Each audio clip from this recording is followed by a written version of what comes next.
E vocês, assim, vocês seguiram uma ordem cronológica, né? Sim. Visitando os tours, né? Sim. Os pontos.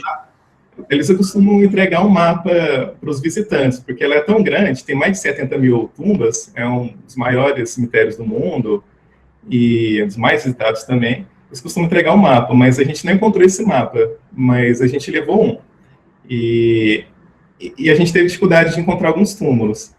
A gente, por exemplo, a do Delan, a gente estava tendo dificuldade de encontrar, e eles não ficavam nas ruas, é porque tem como se fossem ruas dentro lá do cemitério. Isso. E aí alguns túmulos, eles ficam no meio dos lugares, né? Tipo de quarteirões, digamos assim, quarteirões de tumbas. Então é mais difícil de chegar neles, então, para encontrar. Por mais que tenha indicação do número, mas às vezes você não consegue ver qual o lugar exato. Isso, né? Que é muito grande. Aí a gente estava procurando o túmulo de Allan Kardec, do Delan. A gente está procurando no túmulo do Delan, de repente a Mariana falou assim para mim, eu acho que é aqui. Aí ela virou as costas para mim e disparou, né? Fiquei sem entender, eu falei, onde que ela está indo? De repente ela saiu da passarela e começou a andar na terra mesmo, assim, por entre os túmulos. E foi atravessando os túmulos. Aí eu comecei a chamar ela e ela estava totalmente concentrada, assim. Aí eu achei fiquei meio sem entender. Aí eu fui seguindo ela, de repente ela estava parada, olhando para um túmulo lá. Aí eu falei, amor, você disparou, o que aconteceu? Aí na hora que eu cheguei no túmulo, ela estava de frente do túmulo do Delan, Gabriel Delan.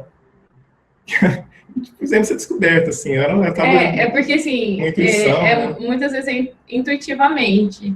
Como eu sou média de incorporação, psicografia, e às vezes a gente tem essa intuição, contato com o espírito, e quando a gente se permite, a gente consegue, né? Mas realmente eu vejo que foi por intuição. Porque senão a gente não teria achado, Sim. né? O documentário teve muitas dessas coincidências, sincronicidade, foi bem interessante. A gente viu que realmente a gente estava, bem provável que a gente estava sendo ajudado pela espiritualidade. Isso já começa pelo início, porque quando a gente teve a ideia que a gente ia para a Europa, a gente conseguiu o voo só até Madrid, né? Não conseguimos para a França. A gente, na verdade, conseguiu o que a gente tinha de milhas. Então, a gente falou, vamos para Madrid, que estava mais fácil, mais barato. E a gente falou, vamos, para onde que a gente vai? Quais países nós vamos? E, por incrível que pareça, para Lisboa, em Portugal, estava mais caro do que Paris. Então, a gente conseguiu aquelas passagens low cost, por 9,90 €, a gente falou assim, é porque a gente tem que ir para Paris. E aí foi onde que surgiu tudo. Porque desde o momento que a gente falou, se propôs a fazer o documentário, várias coisas se conheceram, né? Tudo fluiu da melhor forma possível. Num país que a gente não sabe falar a língua. É a primeira vez que a gente estava aí, desde a hora que a gente chegou no hotel, que tinha uma francesa que falava português. Muito bem português. Né? Fala até gírias, nem parecia uma francesa. Então, até nos mínimos lugares, assim, dos pontos do Kardec, né, amor? Foi muito interessante mesmo. Outra coincidência também, lá no cemitério, foi na hora que a gente chegamos no túmulo de Allan Kardec, tinha um francês. E começando a tentar conversar com ele francês, porque ele também não sabia falar inglês. Mais velho também. Era bem mais velho. E aí, meio que a gente conseguia entender um ao outro. Eu acho que eu fiz uma pergunta, tipo, quantos centros espíritas possui lá? Foi. Aí ele começou a fazer assim, como se estivesse contando. Ele contou, por incrível que pareça, dava a sensação de que a gente estava falando uma língua universal igual o Esperanto, porque ele falava, olha, são muito poucos, a gente entendeu o que ele falou, são muito poucos centros espíritas, ele contou os quantos que ele conhecia, e as regiões que tinham, né? A gente conseguia entender muito bem ele conseguiu entender muito bem a gente. E aí ele falou, vocês querem que eu levo vocês? Acho que foi no túmulo do Le Marie, que a gente também estava tendo dificuldade. E ele levou a gente até lá. Era outro túmulo que a gente também estava querendo encontrar, mas não estava achando. E do nada ele resolveu levar a gente lá. Aí fomos seguindo ele, aí ele acelerou, deixou a gente para trás, a gente foi indo atrás dele. Chegamos lá no túmulo do Père Gaëtan, Le Marie. O túmulo lembra um pouco do Allan Kardec, ele tem aquela arquitetura meio druida, ela é bem menor, e cheguei lá, comecei a filmar, a tirar foto, em questão de segundo, quando eu fui olhar para ele, ou para perguntar alguma coisa, ou para agradecer, Ele sumiu. Sumiu. Foi o prazo de deixar a gente lá. E, assim, era aberto o lugar. Então, era muito difícil ele ter sumido, assim. Aí eu fiquei doido. Comecei a procurar naquelas passarelas, corria para um lado. Falei, gente, cadê esse senhor? E a gente não achou ele mais. Aí, até uma vez, a gente perguntou para uma médica que a gente conhece, que ela é clarividente, tudo, porque eu não sou clarividente, o Fernando não é clarividente, né? E aí, a gente pensou, né, o que será? Ela falou assim, a gente não sabe. Quem garante que ele não foi algum espírito que se materializou para vocês? Já que vocês não têm condições de ver, né? E a gente falou assim, só pode, porque como que ele desapareceu dessa maneira, né? E a gente não ia achar pelo jeito. Vocês realmente receberam uma ajuda ali, né? Com certeza pela intuição e talvez até pela aparição ali do espírito, né? Mistério. E o túmulo de Kardec, ele é bastante florido, né? Me lembra um pouco o túmulo do Bezerra de Menezes, aqui no Rio, no cemitério Caju, tem um túmulo do Bezerra. Eu fui visitar, né? Legal. Bastante florido e do túmulo do Kardec na França, né? Também assim, né? E tem aquela arquitetura druida, né? Então, tem bastante flores, né? Sim, ele é muito bem cuidado. É um dos mais visitados por curiosos, por brasileiros. E eu tenho aquele bem muito bonito, assim, bem chamativo, e bem cuidado. Tem flores novas, tem um cheiro, assim, tem um perfume gostoso de flores novas.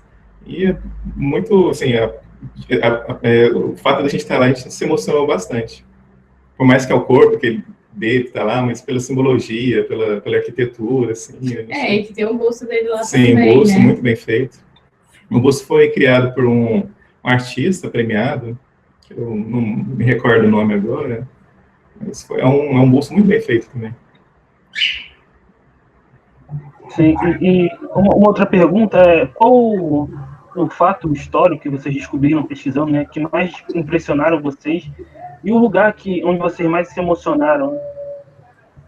Todos os lugares são especiais, né? Cada um tem sua história.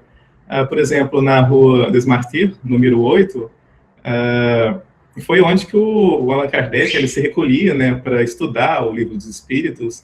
Ele analisava suas pesquisas e foi onde estruturou o Livro dos Espíritos e foi onde o Espírito da Verdade apareceu para ele pela primeira vez, através de batidas.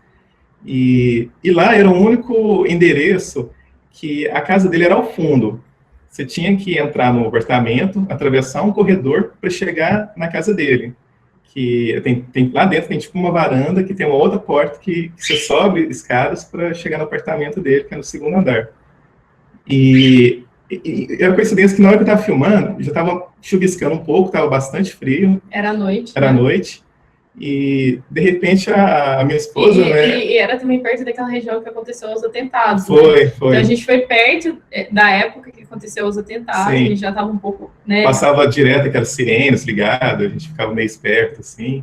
Aí, de repente, a Mariana, né, ela gritou, nossa, a porta ali parece que está aberta, está encostada. Eu falei, nossa, amor, é oportunidade. Vamos entrar lá dentro, vamos filmar. Aí a Mariana segura a porta, é uma porta pesada, se soltasse ela provavelmente fecharia. E aí a Mariana ficou segurando, aí eu entrei rapidinho lá dentro e filmei tanto esse corredor quanto a varanda e a porta de entrada. E lá dentro tem aquelas escadas circulares. Aí eu fiz uma filmagem rapidinha lá e corri de volta. Porque a Mariana ficou segurando a porta para mim, eu não queria incomodar ninguém lá na casa. E deu certo. Foi o único lugar que era lá dentro. Acho que o lugar para mim que eu mais me emocionei, que acho que foi bem interessante, foi na Passagem Santana, né, amor? Foi a Passagem Santana. Porque ali onde que teve Kardec viveu com a Amélie por muito tempo. Muito tempo. Ele desenvolveu boa parte das obras. Né? E onde... Aí eu fiquei emocionada pelo fato que hoje é um hotel e não tem nada, né, do espiritismo ali. Mas o que representa aquilo, né? Como, tudo bem que é um lugar só físico, não, mas o que o espiritismo foi produzido grande parte ali, né? E o esforço, a dedicação, você vê que para a época, até no filme agora, que eles mostraram bem isso, do quanto ele teve dificuldades financeiras para continuar tocando, né? Então, assim, você vê um professor renomado na época, que teve que... frente à igreja, frente à adversários, igreja, a mídia... para conseguir, e aí você pensa assim, é muito, muito difícil ainda, por mais que na época ainda já era difícil, ainda é difícil desenvolver tudo, né? Com poucos recursos hoje ainda, a gente consegue desenvolver, mostrar a história do espiritismo, né? E o curioso também é que quando ele morava neste local, lá na Passagem Santana, foi a época que teve aquele auto de fé de Barcelona, né? Que o bispo lá de Barcelona, ele bloqueou, né, a entrada desses livros e queimou tudo lá em praça pública, né? Onde na praça pública era queimado livros, né, que eram contrários à ideologia da igreja e até os criminosos. Uma época anterior eram queimados criminosos nesse lugar também. Mas se for para pensar, eles acharam que ia apagar, né, toda a memória do espiritismo, a história do espiritismo, pelo contrário, teve efeito ao contrário. Propagou, né? Se propagou a mais. As pessoas ficaram curiosas, né? E até porque na Europa, as pessoas já naquela época já tinham muito interesse de entender o que acontecia nessas mesas girantes e se propagou no mundo todo, sim, não só na França, né? Então, estimulou as pessoas a querer entender. E esse local também, ele é especial porque foi onde que ele desencarnou também. E um outro lugar também que é muito bonito, que a gente se emociona bastante, que é o Palais Royal. Ele é um edifício histórico, um dos mais importantes lá de Paris, onde hoje também é o Ministério da Cultura. E foi lá, lá tem várias galerias. Uma das galerias foi lançado o Livro dos Espíritos. Em outra galeria lá também foi onde que a Sociedade Espírita se instalou pela primeira vez.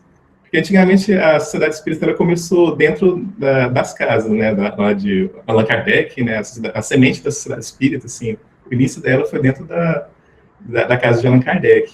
Depois não só de Kardec, de outros né, simpatizantes do Espiritismo também, pesquisadores do Espiritismo. Isso. Aí começou a crescer, né, o número de simpatizantes, de espíritas, aí houve a necessidade de se transferir para um outro lugar maior, que eles encontraram, que era no Palais Royal. E na época, já o Palais Royal já era um lugar, assim, de centro comercial, de tudo, de cultura, era ali, né? Aí foi o início do espiritismo, assim, ali foi um berço, né, da ideologia do espiritismo. É como se falasse como se fosse o primeiro local onde surgiu o primeiro centro espírita, no sentido da Sociedade Espírita de Paris. Né? Mas, sair da casa e para uma instituição mesmo. Legalizada, isso. Com sessões, com reuniões.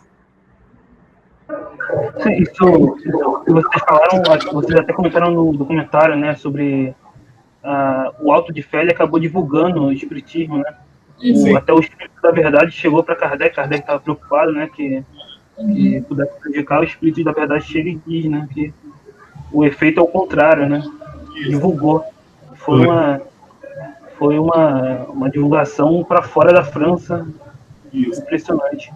E vocês chegaram a visitar também o Instituto Pestalozzi, Sim. Na Suíça, não. A gente queria ter ido na Suíça. Acho que era o Instituto Rivaio. Não, o Instituto de Pestalozzi a gente queria ter ido na Suíça, mas infelizmente a gente não conseguiu ir dessa vez. Quem sabe uma próxima, né? Sim. A gente conseguiu fotos do lugar. Né? Depois o Divaldo esteve lá e o pessoal da Suíça fez um congresso no Instituto, lá no Castelo de Yverdon, onde aí nós tivemos mais acesso ao lugar. Até a gente tinha sido convidado para ir, mas não deu para a gente ir no dia. Porque muita gente não pode conhecer o Allan Kardec, mas conhece como o pedagogo, né? O Rivail, né?